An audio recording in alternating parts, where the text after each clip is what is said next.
भारत में नदियों को देवी कहा गया है। गंगा हो, यमुना हो, सरस्वती हो, अलकनंदा हो या भारत की कोई भी नदी हो, भारत में नदियों को एक आस्था का प्रतीक मानते हैं। और इसमें भी सबसे बड़ी आस्था जो है वो है गंगा माँ। गंगा नदी को हम गंगा माँ के रूप में मानते हैं और हर साल सावन के महीने में दिल्ली और उसके आसपास के कई राज्यों से जो भक्त जो हैं वो हरिद्वार पहुंचते हैं और वहां से जल उठाकर सैकड़ों किलोमीटर पैदल चलकर, किसी के पैर में छाले होते हैं, हर तरह के संघर्ष करके हम वहां से जल ले जाते हैं और शिवालयों पर अर्पित करते हैं। जिस गंगा नदी में स्नान करने के बाद न सिर्फ हम शरीर बल्कि आत्मा को भी तृप्त मानते हैं, उसी गंगा मां के आंचल में हम क्या छोड़कर आए? बिखरे पड़े जूते चप्पल, प्लास्टिक की बोतलें और कूड़े का ढेर। क्या हम जब गंगा मां के घाट पर आए थे तो फूल लेकर आए थे, और जब हम गए तो हम क्या छोड़कर गए? हरिद्वार, वो धरती जहां हर साल करोड़ों लोग सिर्फ एक नदी के पास नहीं, अपनी आस्था के पास आते हैं। कोई मन्नत लेकर आता है, कोई संकल्प लेकर आता है, कोई अपने परिवार की खुशहाली के लिए आता है और कोई सिर्फ इस विश्वास के साथ आता है कि मां गंगा का जल उसके जीवन को पवित्र कर देगा। इस बार भी हरिद्वार ने आस्था का अभूतपूर्व सैलाब देखा। करीब 4 करोड़ 80 लाख कांवड़िए हरिद्वार पहुंचे।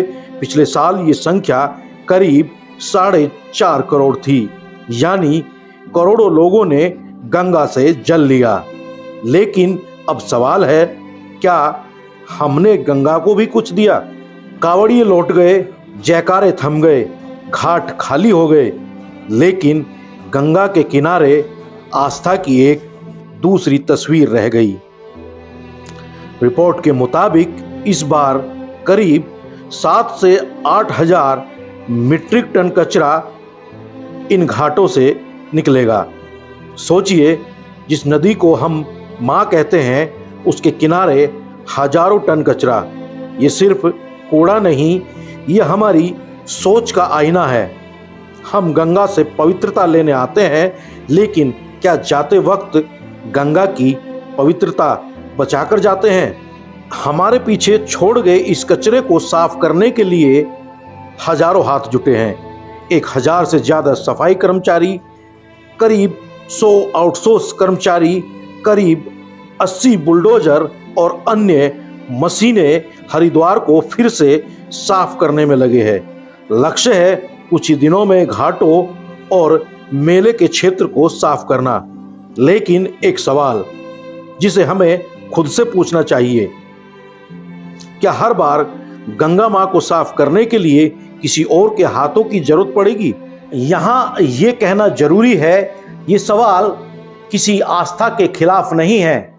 शिव के प्रति करोड़ों लोगों का विश्वास है, लेकिन क्या यदि यह हमारी आस्था है और गंगा को हम मां मानते हैं, तो क्या हमारी सोच नहीं बदलनी चाहिए?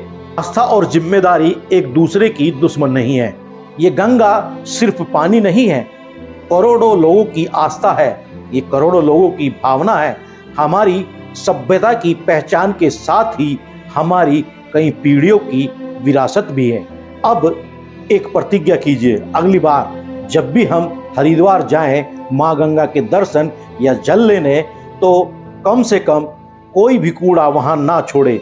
चप्पल, जूते आदि इधर उधर ना फेंके, प्लास्टिक की बोतलें इधर उधर ना फेंके। यदि कोई कूड़ा है तो उसको डस्टबिन तक पहुंचाए, ताकि हमारी गंगा मां का आंचल साफ रहे। गंगा को साफ करना सिर्फ सरकार का काम नहीं, हमारी श्रद्धा की भी परीक्षा है। ये वीडियो आपको पसंद आई हो तो जिस भी प्लेटफॉर्म पर यूट्यूब, फेसबुक या फिर इंस्टाग्राम पर हमें आप देख रहे हैं तो शेयर, सब्सक्राइब और फॉलो करना ना भूलें।